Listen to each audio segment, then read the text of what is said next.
पश्चिम Asia संकट के बीच भारत सरकार बड़े एक्शन में दिख रही है। इस वक्त सरकार के सामने 3 बड़ी चुनौतियां हैं।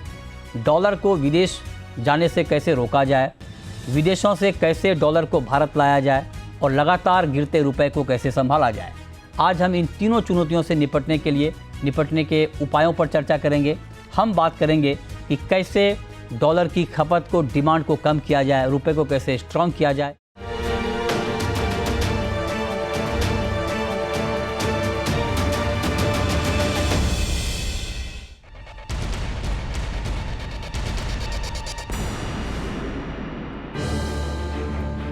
यूएस ईरान युद्ध के बाद से रुपए पर दबाव लगातार बढ़ता जा रहा है।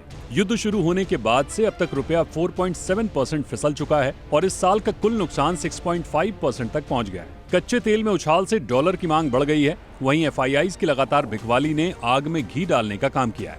नतीजा ये कि रुपया एशिया की सबसे कमजोर करेंसी बन गया है। अक्टूबर से दिसंबर 2025 के बीच सिर्फ 3 महीनों में गुड्स एंड ट्रेड का घाटा 93 अरब डॉलर से ज्यादा रहा, जो पिछले साल इसी दौरान 79 अरब डॉलर था। मतलब साफ है कि जितना कमा रहे हैं उससे कहीं ज्यादा खर्च हो रहा है। तेल का आयात, सोने की खरीद और इलेक्ट्रॉनिक सामान, यही 3 सबसे बड़े कारण हैं जिसकी वजह से रुपया कमजोर हो रहा है। वहीं डॉलर मजबूत हो रहा है। इसे रोकने के लिए घरेलू उत्पादन बढ़ाना होगा, गैर जरूरी आयात पर लगाम लगानी होगी और PLI जैसी योजनाओं को तेज रफ्तार देनी होगी। अब बात करते हैं डॉलर को वापस बुलाने की। भारत की सबसे बड़ी ताकत है विदेशों में बसे भारतीय।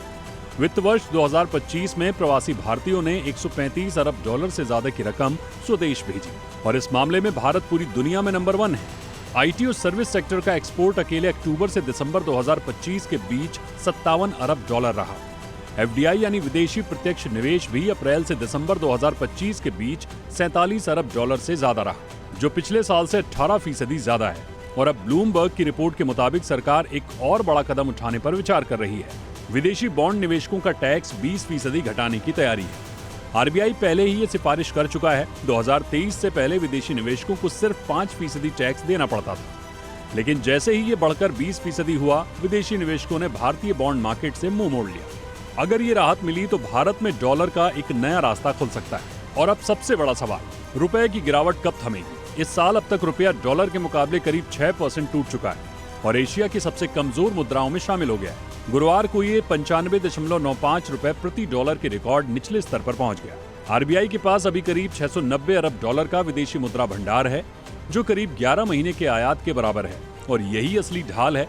लेकिन जब तक निर्यात नहीं बढ़ता, आयात नहीं घटता और विदेशी निवेश नहीं आता, तब तक रुपए की राह आसान नहीं होगी। कुल मिलाकर कहें तो सरकार के पास मौका है। सरकार के एक फैसले से भारत में डॉलर का नया रास्ता खुल सकता है। डॉलर इनफ्लो मजबूत हो सकता है और रुपए को वो सहारा मिल सकता है जिसका बाजार को बेसब्री से इंतजार है। ब्यूरो रिपोर्ट, जी मीडिया।